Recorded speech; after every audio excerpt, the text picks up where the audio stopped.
Article 128 of the 1995 Constitution provides for the independence of the judiciary. It promotes self-accounting and promotes the administrative expenses and emoluments of the persons serving in the judiciary by charging them to the consolidated fund. So that we can assess this matter. Last year, Cabinet approved the Administration of Judiciary Bill to operationalize this article through an Act of Parliament. But as the Parliament's Legal Affairs Committee was getting ready to table the bill before the Committee of the Whole House, the NRM party summoned its members to generate consensus on it. NRM MPs have now rejected the bill on grounds that it seeks to give exorbitant retirement benefits to senior judicial officers. We go ahead to facilitate those who are already retiring.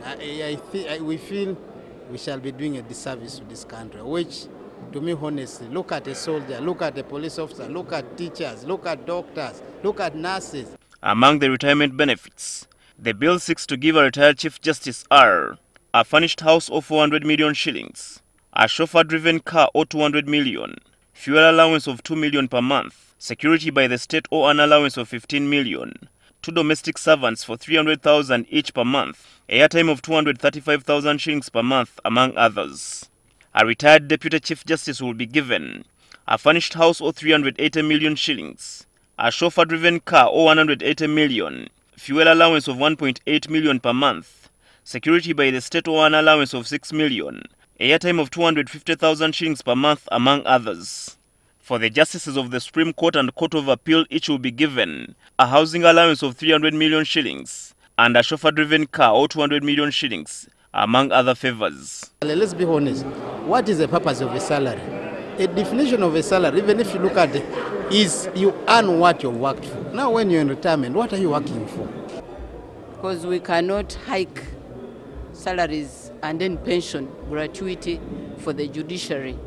Others are going also to strike because they also are Ugandans and they are working for government, they are working for Ugandans. Actually, this bill is to put into effect the constitutional provisions.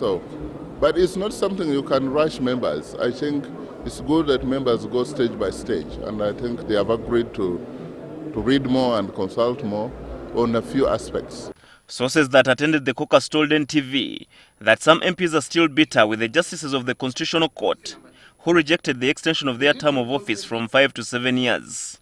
MPs claim that some justices used abusive language against them while delivering their judgments. This, however, has been refuted by Wusuku County MP Peter Ogwang. It's not about Mbale, because some of us had our own reservations. It's about the truth and the truth. And our problem is one that let's not discriminate a section of the public service for others to be more important than the others. Meanwhile, the caucus supported new changes in the Kampala Capital City Amendment Bill. The initial bill sought to, among others, further trim the powers of the Lord Mayor and also remove adult suffrage in electing him. Yeah, we are going to support the KC Amendment Bill because one or two things which were the biggest challenge was on the issue of the election of the Lord Mayor. It was that where we had all deferred, where most of us had refused. But now, the caucus resolved that the people of Kampala should remain with powers to elect their mayor. However, MPs supported the creation of the position of the Speaker and Deputy Speaker of the authority and a clear separation of the roles of the Lord Mayor, Executive Director and the Minister of Kampala. Herbert Ziwa, NTV at Parliament. When they come up